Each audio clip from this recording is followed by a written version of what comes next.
Assalamualaikum warahmatullahi wabarakatuh. Saya Heni Sulistiawati dari kelas MJ101 Universitas Cyber Asia. Sekarang saya akan memaparkan tentang ekonomi mikro. Pada kali ini saya mengambil kebijakan ekonomi mikro tentang kredit usaha rakyat atau KUR. Pada era kepemimpinan Presiden SBY, kebijakan ekonomi mikro menjadi salah satu fokus utama pemerintahan.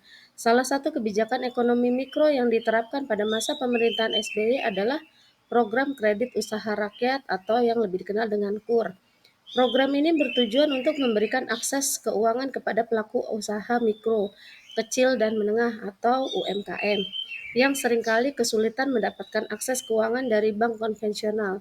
Melalui KUR, UMKM dapat memperoleh pinjaman dengan bunga yang rendah dan persyaratan yang lebih mudah, sehingga dapat meningkatkan modal usaha mereka. Dampak dari program KUR ini adalah pertumbuhan UMKM yang signifikan, yang pada gilirannya berkontribusi pada pertumbuhan ekonomi nasional. Program kredit usaha rakyat diluncurkan pada November 2007 dengan dilandasi keluarnya Instruksi Presiden Nomor 6 Tahun 2007. Hal ini bertujuan untuk memperluas akses usaha mikro, kecil dan menengah agar dapat menikmati kredit perbankan serta meningkatkan produksi pada sektor real di Indonesia. Dalam perkembangannya terdapat tambahan peraturan terkait program KUR sebagai pedoman pelaksanaan penyaluran. Dalam rangka mewujudkan hal tersebut, pemerintah menerbitkan Instruksi Presiden Nomor 6 Tahun 2007 tentang kebijakan percepatan pengembangan sektor real dan pemberdayaan UMKM. Program KUR secara resmi diluncurkan pada tanggal 5 November 2007. Pembiayaan yang disalurkan KUR bersumber dari dana perbankan atau lembaga keuangan yang merupakan penyalur KUR. Dana yang disediakan berupa dana keperluan modal kerja serta investasi yang disalurkan kepada pelaku UMKM individu atau perseorangan, badan usaha atau kelompok usaha yang memiliki usaha produktif yang layak namun belum memiliki anggunan tambahan atau visible sehingga namun belum bankable. Susunan keanggotaan Komite Kebijakan adalah sebagai berikut. 1. Diketuai oleh Menteri Koordinator Bidang Perekonomian. Dengan di susunan ini beranggotakan Menteri Keuangan, Menteri Dalam Negeri, Menteri Koperasi dan Usaha Kecil dan Menengah, Menteri Perindustrian, Menteri Perdagangan, Menteri Pertanian, Menteri Kelautan dan Perikanan, Menteri Tenaga Kerja, Menteri Badan Usaha Milik Negara, Sekretaris Kabinet, Badan Pengawasan Keuangan dan Pembangunan, Kepala Badan Nasional Penempatan dan Perlindungan Tenaga Kerja Indonesia. Dalam melakukan tugasnya, Komite Kebijakan juga dapat berkoordinasi dengan Bank Indonesia dan Otoritas Jasa Keuangan, serta dapat melibatkan dan bekerja sama dengan kementerian atau lembaga dan pemerintahan daerah juga pihak-pihak yang dianggap perlu. Pada tahun 2021, kebijakan program kredit usaha rakyat merupakan bagian dari program pemulihan ekonomi nasional. Pemerintahan kembali menyalurkan program kredit usaha rakyat atau KUR bekerjasama dengan 46 penyalur KUR yang terdiri dari bank pemerintahan, bank umum swasta, bank pembangunan daerah, perusahaan pembiayaan dan koperasi simpan pinjam. Jumlah penyalur KUR yang meningkat dari masa ke masa menunjukkan upaya pemerintah untuk memperluas akses KUR ke masyarakat. Kebijakan ekonomi mikro melalui KUR telah menjadi salah satu instrumen yang efektif dalam mendorong pertumbuhan usaha kecil dan menengah. Salah satu manfaat utama dari kebijakan ekonomi mikro melalui KUR adalah memberikan akses keuangan yang lebih mudah bagi pelaku usaha kecil dan menengah.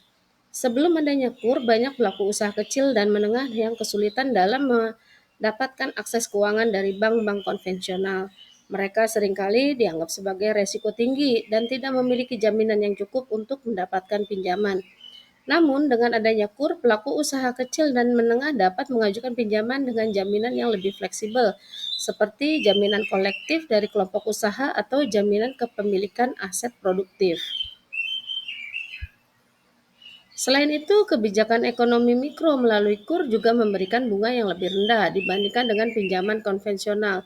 Hal ini sangat penting bagi pelaku usaha kecil dan menengah yang umumnya memiliki akses terbatas terhadap modal.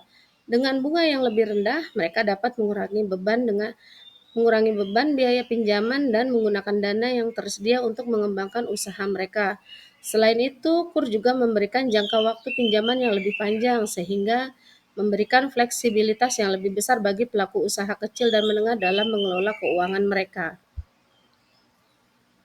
Selain memberikan akses keuangan yang lebih mudah dan bunga yang lebih rendah, kebijakan ekonomi mikro melalui KUR juga merupakan memberikan dukungan teknis dan pelatihan bagi pelaku usaha kecil dan menengah. Program ini tidak hanya memberikan pinjaman, tetapi juga memberikan pendampingan dan pelatihan dalam manajemen usaha, pemasaran, dan pengembangan produk. Hal ini sangat penting dalam meningkatkan kapabilitas dan daya saing pelaku UMKM, sehingga mereka dapat bersaing dan berkembang di tengah persaingan pasar yang semakin ketat.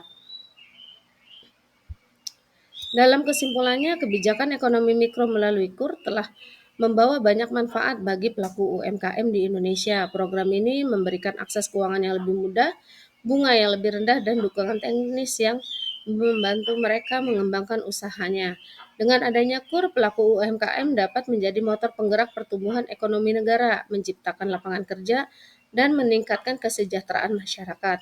Oleh karena itu, penting bagi pemerintah untuk terus mendukung dan mengembangkan kebijakan ekonomi mikro melalui KUR guna mendorong pertumbuhan UMKM di Indonesia. Dari sisi penjaminan, program KUR juga didukung dengan 10 lembaga penjamin kredit. Kehadiran penjamin pada program KUR semakin mendukung prinsip kehati-hatian selama masa penyaluran kredit atau pembiayaan kepada masyarakat.